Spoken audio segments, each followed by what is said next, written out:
Voilà, bonjour les amis, alors on retrouve la Genèse, mais cette fois-ci fin de la parenthèse de Judas, et on reprend la Genèse au chapitre 39, les versets 1 à 6, pour retrouver l'histoire de notre petit Joseph, qui, je vous le rappelle maintenant, se retrouve en Égypte.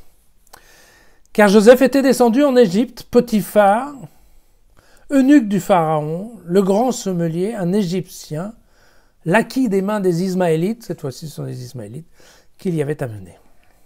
Le Seigneur fut avec Joseph, qui s'avéra un homme efficace. Il fut à demeure chez son maître l'Égyptien. Celui-ci vit que le Seigneur était avec lui et qu'il faisait réussir entre ses mains tout ce qu'il entreprenait. Joseph trouva grâce aux yeux de son maître, qui l'attacha à son service. Il le prit pour majordome et lui mit tous ses biens entre les mains. Or, dès qu'il l'eut préposé à sa maison et à tous ses biens, le Seigneur bénit la maison de l'Égyptien à cause de Joseph. La bénédiction du Seigneur s'étendit à tous ses biens, dans sa maison comme dans ses champs. Il laissa alors tous ses biens entre les mains de Joseph et l'ayant près de lui. Il ne s'occupait plus de rien, sinon de la nourriture qu'il mangeait. Belle carrière, belle carrière.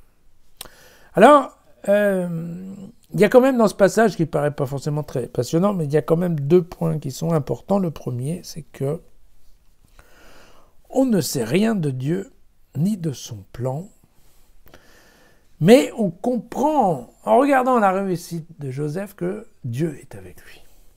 Voilà. Et mieux encore d'ailleurs, l'Égyptien lui-même s'en rend compte. Et il a l'idée que c'est bien Dieu qui est avec Joseph. En tout cas, le Dieu de Joseph est avec lui. Voyez ?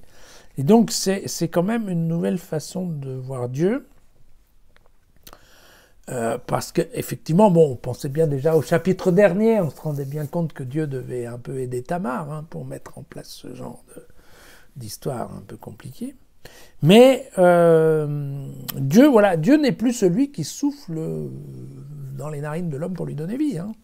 C'est plus le Dieu de la création. Vous voyez que là, ce n'est plus le Dieu non plus qui promet la terre à Abraham. On est dans un Dieu très différent, en fait.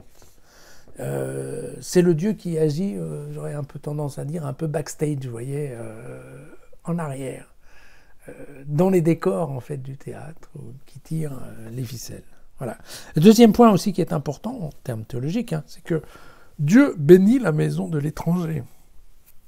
Ce qui aussi, là, dans un concept théologique juif, on va dire que jusqu'à maintenant, la bénédiction de Dieu, elle était quand même réservée au peuple élu. Et là, on se rend compte qu'en effet, Dieu bénit l'Égyptien sans aucun problème. Et donc, évidemment, cette universalité de l'action divine peut faire penser qu'effectivement, ce chapitre 39, il a été écrit après l'exil babylonien, puisqu'en effet, une fois qu'il y avait des Juifs à l'étranger, alors ça commençait à ouvrir un peu la perspective d'un Dieu universel en termes géographiques. Voilà. Et donc on peut presque dire que Dieu non seulement est devenu backstage, mais en plus il est devenu worldwide. À demain.